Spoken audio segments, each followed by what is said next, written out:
السلام علیکم ورحمۃ اللہ وبرکاتہ.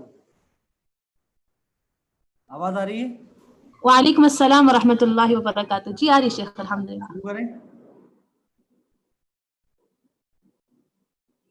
شروع کریں گے.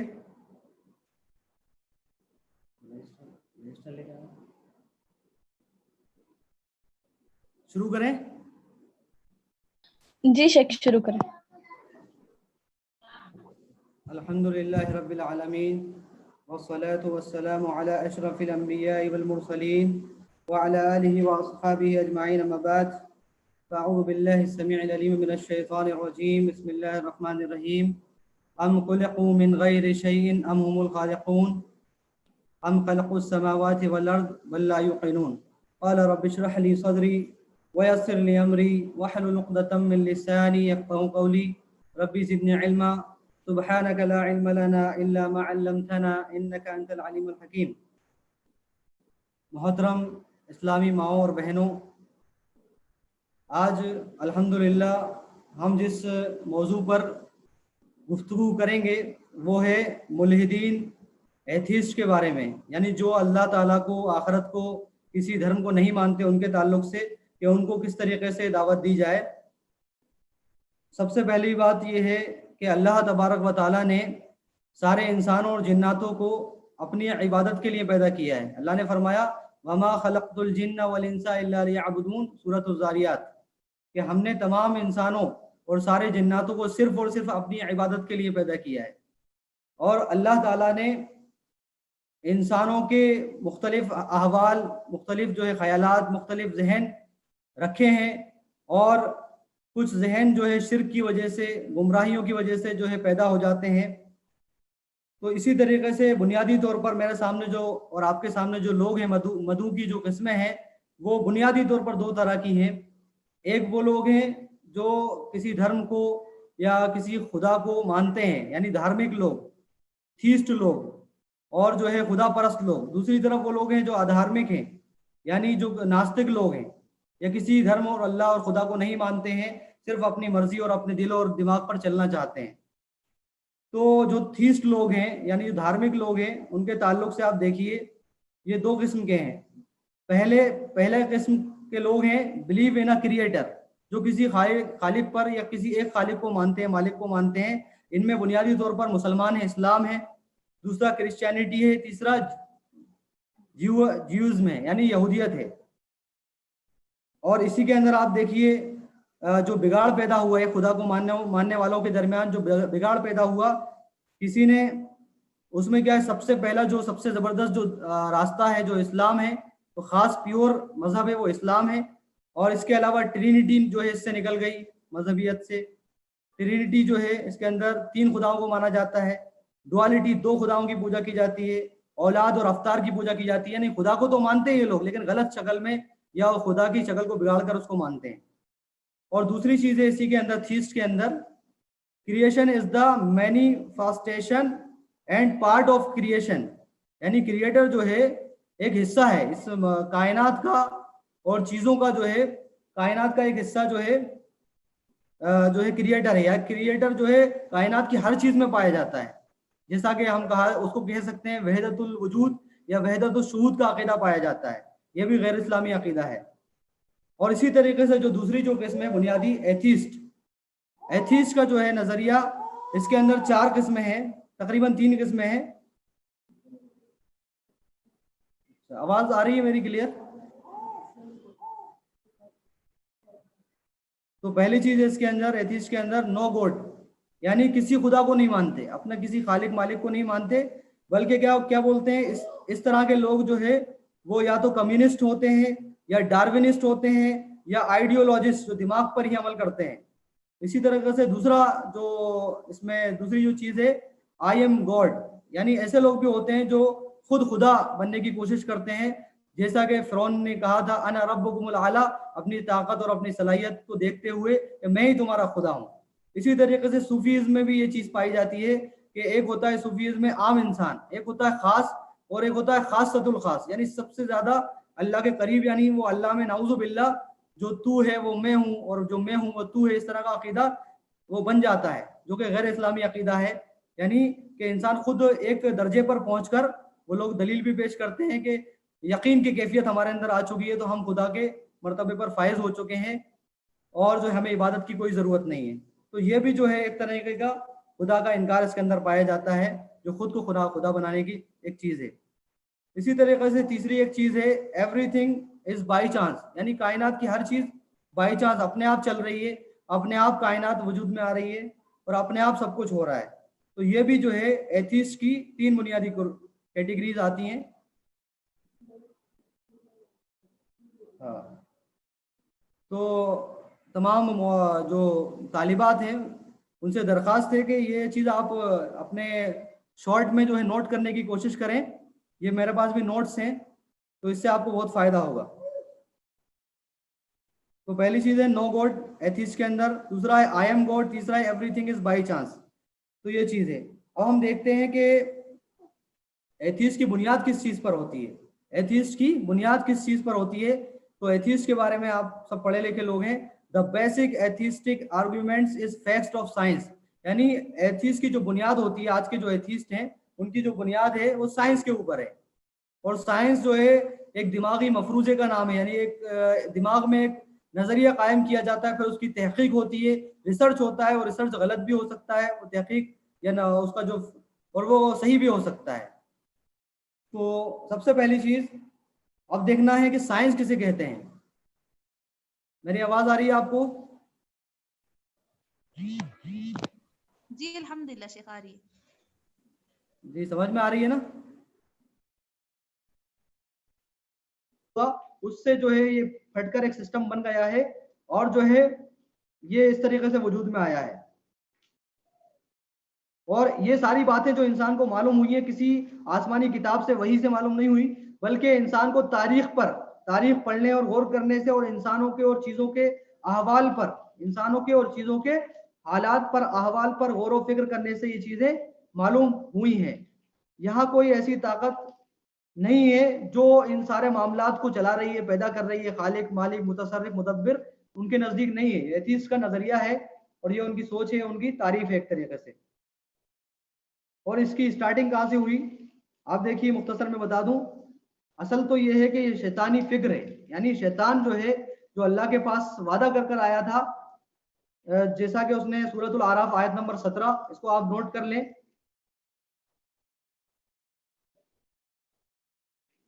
سورۃ الاعراف آیت نمبر 17 اور سورۃ النساء آیت نمبر 119. اس میں جو ہے شیطان نے یہ وعدہ کیا تھا اللہ سے کہ میں لوگوں کو آگے سے آؤں گا، پیچھے سے، دائیں سے آؤں گا، بائیں سے آؤں گا، ہر جگہ سے ان کو اگر گمراہ کروں گا. تو سب سے بڑی چیز تو یہ ہے کہ یہ شیطان ہے جو اپنے خالق اور مالک سے انسانوں کو بہکا رہا ہے. یعنی یہ اسباب کیا ہیں الہاد کو پھیلنے کے؟ بنیادی سبب کیا ہے کہ وہ شیطان ہے جو انسان کو دوست بن جاتا ہے، اس کا قرین بن جاتا ہے، اس کو گمراہ کر دیتا ہے. تو یہ شیطانی فکر یہودیوں نے، پہلے تو شیطان تھا، اس کے بعد یہودیوں نے دنیا کو دوسرے مذاہب کو مٹانے اور اپنی حکومت کو جمانے کے لیے اس کو بڑھاوا دیا. یہ آپ ایک عنوان قائم کر لیں کہ سبب کیا ہے الہاد کے پھیلنے کا. اس کے اندر کیا ہے کہ یہودیوں نے دنیا پہ حکومت کو قائم کرنے کے لیے، تاکہ وہ لوگوں کو اپنا غلام بنا سکیں، تو اس کے لیے کئی سارے لوگوں کو پیدا کیا، جمایا، ان کو تیار کیا، جس میں سے کارل مارکس ہے، اور اسی طریقے سے ماسون ہے، دور ماسون ہے. یہ جو ہے سیاسی فائدے کے لیے اس کو بنایا گیا. حالانکہ یہ سارے لوگ، جتنے بھی جانکار لوگ تھے، یہ سب جانتے ہیں کہ اللہ حق ہے، اسلام حق ہے.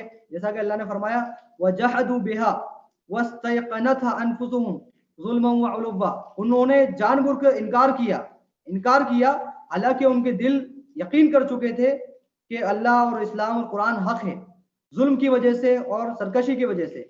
فانظر کیف کان عاقبۃ المفسدین. آپ غور کیجئے، دیکھیے کہ کس طریقے سے کیسا ہوا مفسدوں کا انجام. سورۃ النحل آیت نمبر 14. اسی طریقے سے یہ کیسے بڑھا آگے؟ مارکس کے زمانے میں الہادی، سمجھ میں آ رہا ہے؟